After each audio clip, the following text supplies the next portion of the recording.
Kamusta po kayo? Bago po ang lahat, first things first.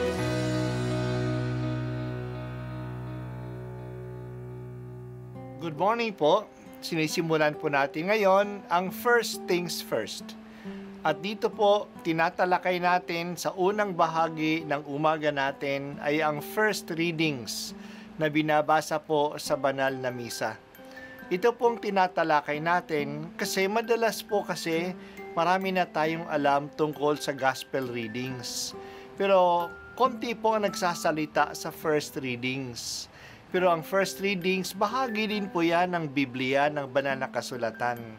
Kaya susubaybayan po natin ang mga first readings, basahin po natin at kuminsan kailangan ng basahin ng 2 o 3 beses bago maintindihan kasi hindi po tayo familiar sa mga istorya at sa mga kaisipan na tinatalakay dito.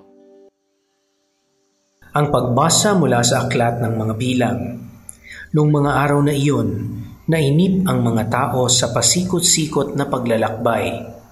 Nagreklamo sila kay Moises, "Inialis mo ba kami sa Ehipto para patayin sa ilang na ito? Wala kaming makain ni mainom. Sawa na kami sa walang kwentang pagkaing ito." Dahil dito, sila'y pinadalhan ng Panginoon ng makamandag na ahas, at sino mang matuka nito ay namamatay. Kaya lumapit sila kay Moises. Sinabi nila, "Nagkasala kami sa Panginoon at sa iyo. Idalangin mo sa Kanya, paalisin ang mga ahas na ito." Tumalangin nga si Moises at ganito ang sagot sa kanya ng Panginoon. "Gumawa ka ng isang ahas na tanso. Ilagay mo iyon sa dulo ng isang tikin at sino mang natuklaw ng ahas na tumingin doon ay hindi mamamatay." Gayon nga ang ginawa ni Moises. Mula noon, lahat ng natuklaw ng ahas, ngunit tumingin sa ahas na tanso, ay hindi namamatay. Ang salita ng Diyos. Salamat sa Diyos. Ngayong araw ay kapistahan ng pagtatampok sa krus. Krus na banal.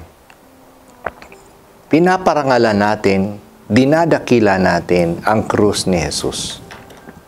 Oo, ang krus ay originally ginawa ng mga Romano bilang isang instrumento ng parusa at pasakit. Hindi lang basta-basta sino ang pinapako sa krus.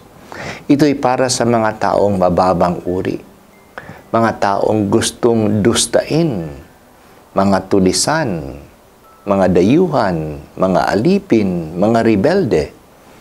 Ang mga taong may karangalan pero kailangan parusa ng kamatayan, tulad ng mga generals, ng mga senators, ng mga mayayaman, ng mga nabibilang sa nobility, sila ay pinupugutan ng ulo o pinapainom ng lason.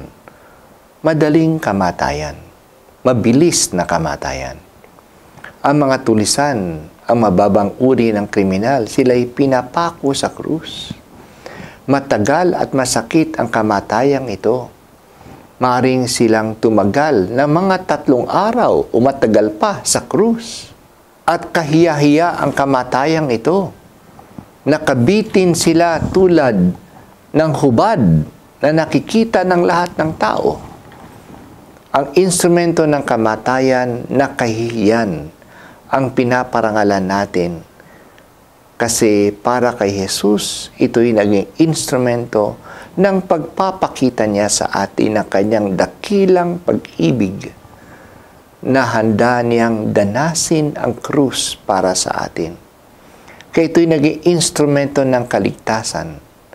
Dahil sa kanyang krus, naligtas niya ang buong mundo. Ang pagbasa natin ngayon ay isang lumang awit tungkol kay Jesus. Ito'y hindi sinulat ni Pablo. Ito ay quoted niya lang. Maaring ginamit lang ni Pablo ang isang lumang awit na familiar na sa mga Kristiyano. Nagpapakita ito na ang ng ating pananalig kung sino si Jesus. Siya ay Diyos, pero hindi niya ipinagmalaki ang kanyang pagka-Diyos.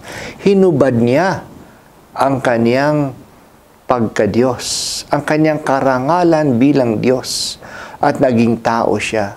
Naging mababang tao tulad ng isang alipin. Nagpakababa pa siya bilang tao.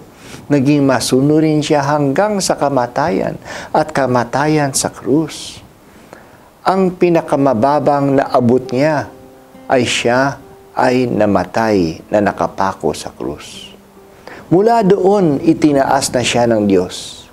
Tumayo uli siya. Muling nabuhay siya, iniakyat sa langit, pinangalan siya ng mga tao at ng mga anghel. Sa harap niya, lumuluhod ang lahat kasi kinikilala siyang Panginoon. Ang kanyang pangalan ay higit sa lahat ng mga pangalan.